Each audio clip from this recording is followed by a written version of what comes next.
Have you ever walked into a room and just felt it? You didn't hear anything. No words were spoken. But somehow you knew. Someone in that room didn't like you. You could feel it in the way they looked at you. Or didn't. But when you asked, they smiled. They acted nice. Friendly even. So you second-guessed yourself. Was it all in your head? What if I told you, Stoic philosophy can teach you how to see the truth behind polite lies, how to recognize hidden dislike and protect your peace? Because let's be real, not every enemy wears a scowl. Sometimes the most dangerous people wear smiles. If you've ever been betrayed by someone you trusted, or felt drained by someone who pretended to support you, this video is for you. Stick with me until the end. These 7 signs combined with 10 Stoic insights from Marcus Aurelius might just save your love life, your career, and your sanity. Before we begin, don't forget to like this video, subscribe to the channel, and tap the notification bell if you value wisdom, growth, and learning how to see people for who they really are. Now let's begin with a story.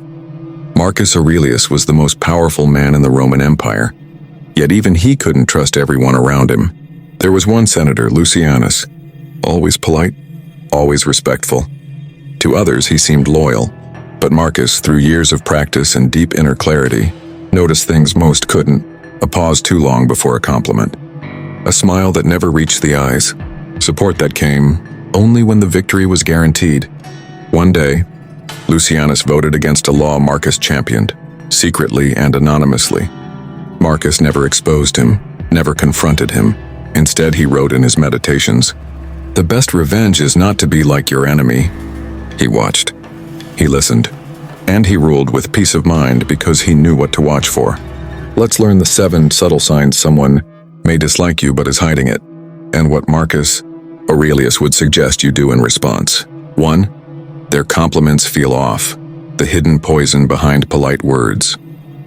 Have you ever been in love with someone who made you feel like you were never quite enough, but they never said it directly? They'd compliment you, sure, but somehow, every word they spoke felt like it had a sting hidden beneath the sweetness. Let me tell you a story. It's about a man named Ray. Ray was in love, deeply. The kind of love that makes your heart race just from a glance. Her name was Lila. She was elegant, sharp, and always smiling. But her compliments, they felt like mirrors with cracks in them. You see, Lila would say things like, "You look good. When you dress up for once, I didn't expect you to get that promotion, wow." At first, Ray laughed them off. He told himself she was just playful, teasing. He'd say, "That's just her way," or "Maybe I'm too sensitive." But deep down, something didn't sit right. Have you ever had someone like that? Someone who made you question yourself more than they made you feel loved? Do you remember how that confusion feels? That ache of smiling on the outside while doubting yourself on the inside? Ray started noticing something. Every time he succeeded, Lila's praise felt forced, like she was giving him just enough to keep him close, but not enough to let him feel confident. That's when he stumbled on a quote by Marcus Aurelius. "If someone can prove me wrong and show me my mistake, I will gladly change. For it is the truth I seek." But the truth Ray began to see wasn't about logic or arguments. It was emotional truth, the feeling behind the words. He realized Lila didn't dislike him openly, but she couldn't stand his growth. And that's the hardest part, isn't it? Sometimes, people don't insult you. They inflate you with just enough poison in their praise. It's not hate. It's not love. It's control. And that's what you need to see. If you've ever had someone compliment you and felt worse afterward, trust that feeling. A real compliment lifts. It breathes life. It makes you feel seen. A fake one? It feels like being tolerated, not loved. Ray left that relationship not out of anger, but out of clarity. He stopped needing the compliments. He started listening to his inner voice, the one that Marcus Aurelius called the ruling reason. And that voice told him, no one can hurt you without your permission unless you forget your own worth. So what about you? Think back, was there a person who once made you feel like you had to earn their kindness? What did that do to your confidence, your dreams, your self-respect? This isn't just about fake compliments. It's about waking up to who's feeding your mind, and whether they're feeding love or slow poison. Ooh, they disappear when you succeed. Have you ever had someone who was always there when you were down, but suspiciously silent when you finally won? When things fell apart, they rushed in. checked on you, listened, comforted you.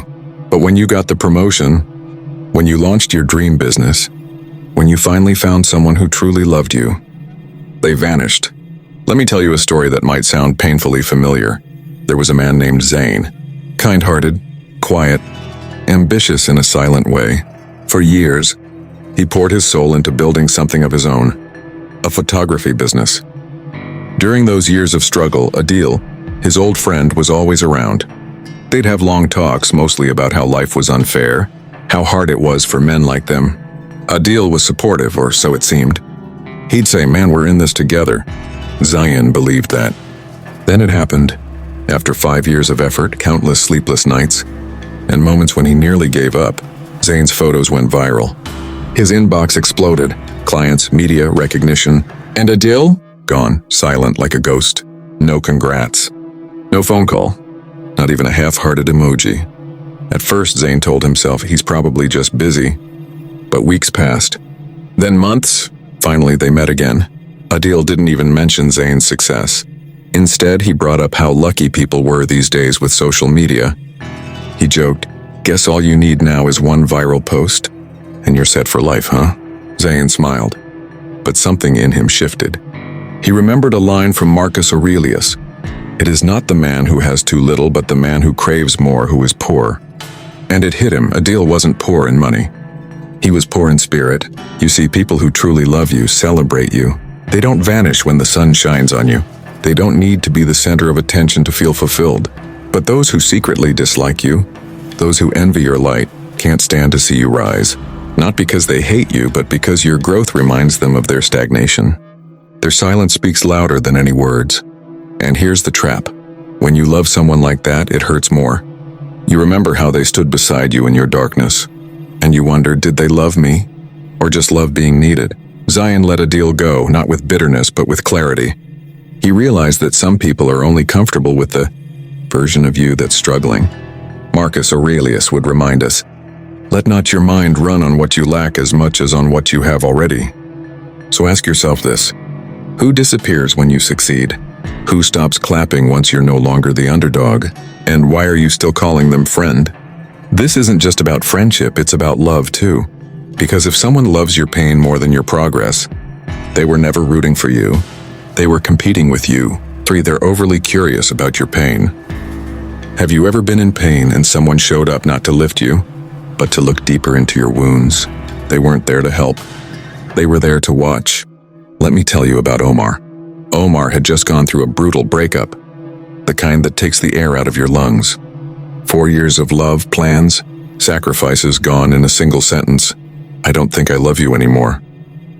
And just like that, he was back at zero, empty, drifting. Enter Faizan, a friend, or so he thought. Now Faizan wasn't around much before, barely replied to texts, rarely met up. But suddenly after Omar's breakup, he was everywhere. He'd call at midnight, ask, "What exactly happened? What did she say?" Then again the next day, "Wait, how did you react? Did you cry in front of her?" At first Omar appreciated it. He thought, wow, someone actually cares. But over time something felt wrong. Faizan never offered wisdom, never shared solutions, only more questions, more digging. Like he was enjoying the pain, not trying to pull Omar out of it. And the worst part? Faizan started telling others. Poor Omar. He's a wreck right now. He's not handling it well. That's when Omar remembered something he read in Meditations. To be like the rock that the waves keep crashing over. It stands unmoved and the raging of the sea falls still around it. And Omar realized he was the rock, but Faizan wasn't there to shelter him. He was the sea looking to erode him. You see, when someone's too interested in your pain, it's not compassion, it's consumption. They feed off your heartbreak because it makes them feel better about their own lives. They ask for details, not to help, but to entertain themselves. They want to see you vulnerable, broken, small, because deep down they've always been jealous of your strength. Marcus Aurelius warned us, the things you think about determine the quality of your mind. And if someone is constantly thinking, speaking, and circling around your suffering, what does that say about their mind? Think about it. Have you had someone who seemed extra interested when you were failing, but vanished when you started to heal? That's not friendship. That's voyeurism. And the problem is, when you're heartbroken, lonely, or lost, you crave comfort.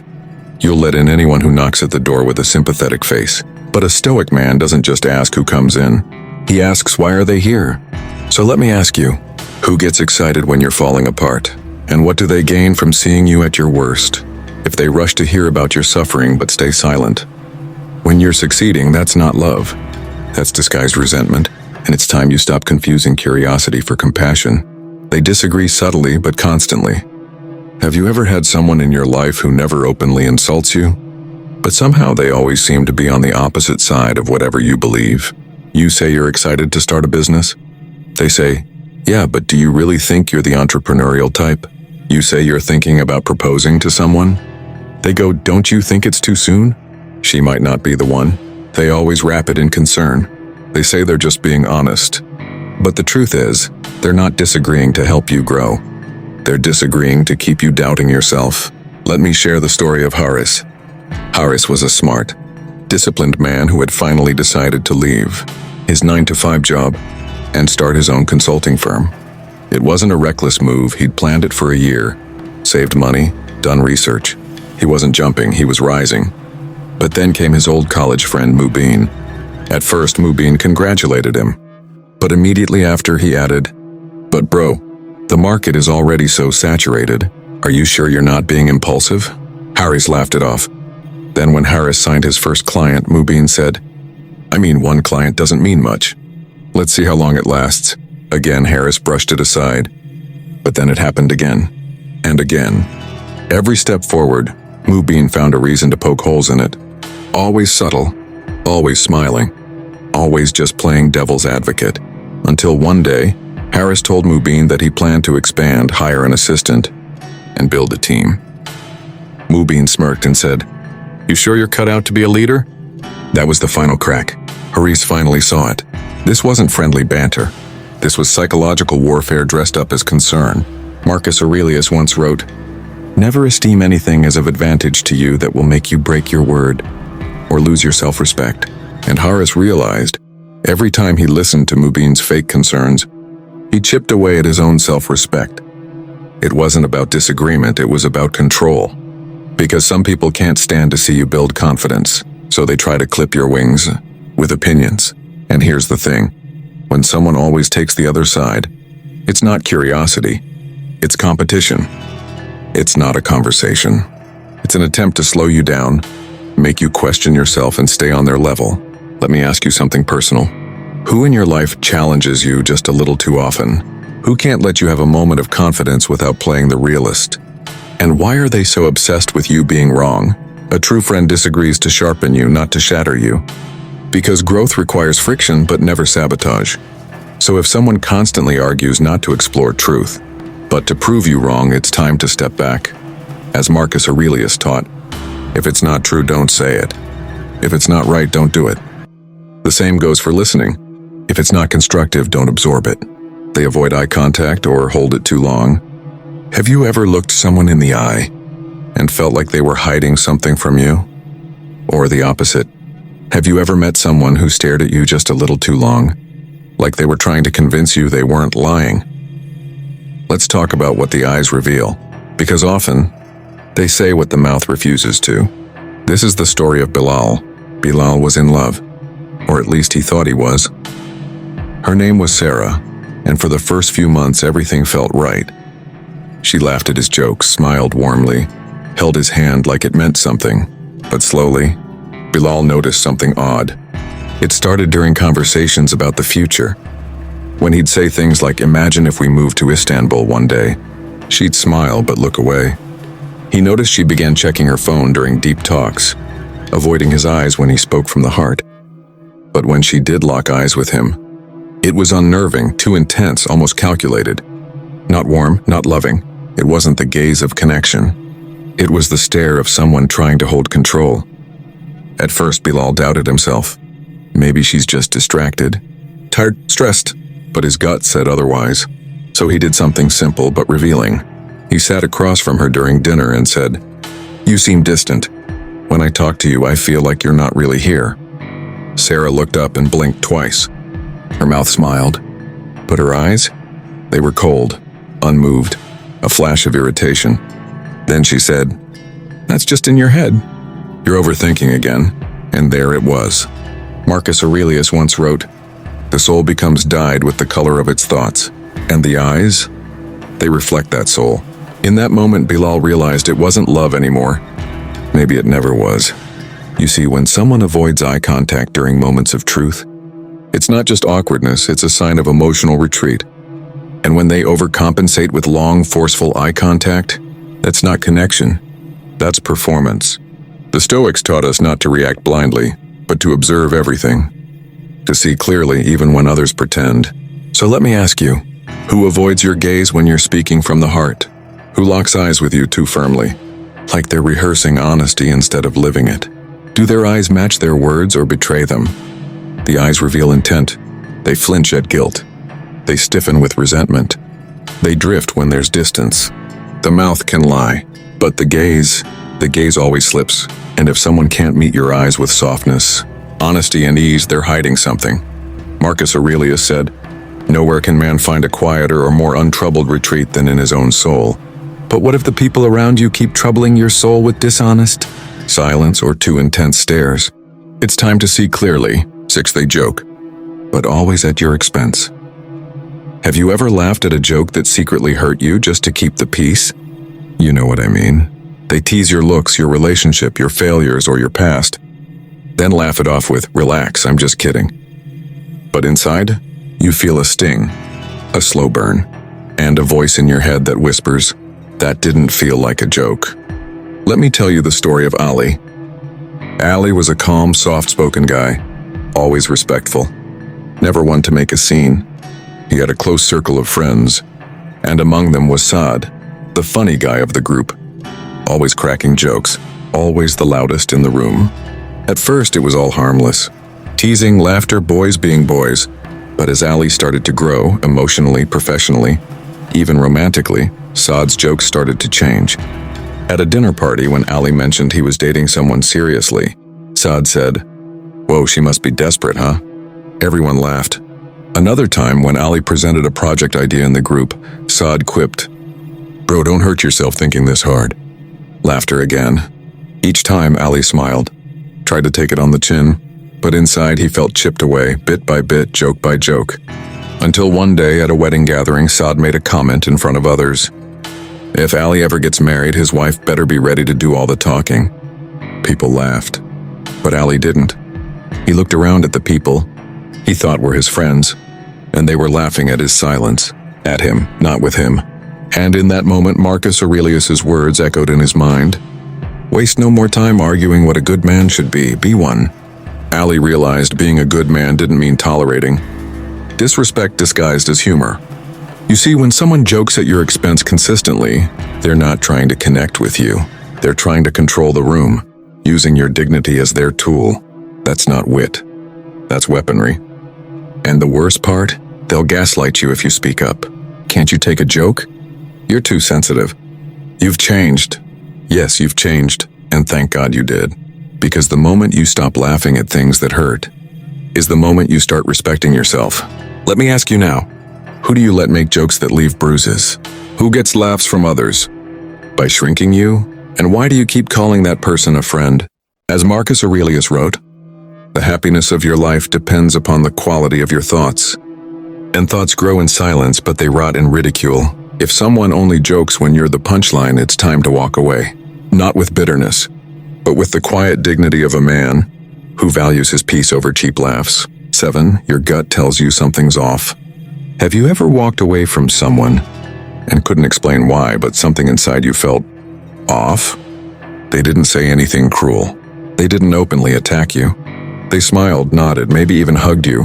But still, deep in your stomach, there was a knot. That knot, that's your intuition. And it's often smarter than your thoughts, faster than your logic, and quieter than your fears. Let me share a story with you about a man named Rami. Rami had a cousin named Shahbaz. They grew up together, played cricket in the streets, laughed over late-night chai. They were close, or so Rami believed. Years later, Rami was doing well. He had started a business, bought his first car, and got engaged to a kind-hearted woman named Zara. And that's when he noticed something. Whenever Rami talked about his blessings, Shahbaz smiled. but it didn't reach his eyes. He'd say all the right things. "Mashallah, bro. So proud of you." But it felt rehearsed, like someone reading from a script they didn't believe. No red flags, no open jealousy, but something inside Rami just felt wrong, like sitting next to someone who was holding a knife behind their back but smiling politely across the table. He tried to silence the feeling. "It's just in my head. He's family." But then came the little things. Zara once told Rami, "I don't think your cousin likes me." When asked why, she couldn't explain. She just felt it in how he looked at her. Then one day, a mutual friend accidentally revealed that Shabazz had been mocking Rami behind his back, laughing at his business ideas, questioning Zara's character, even hoping he'd fail so he'd be brought back to reality. Rami was stunned, but not surprised, because his gut had warned him all along.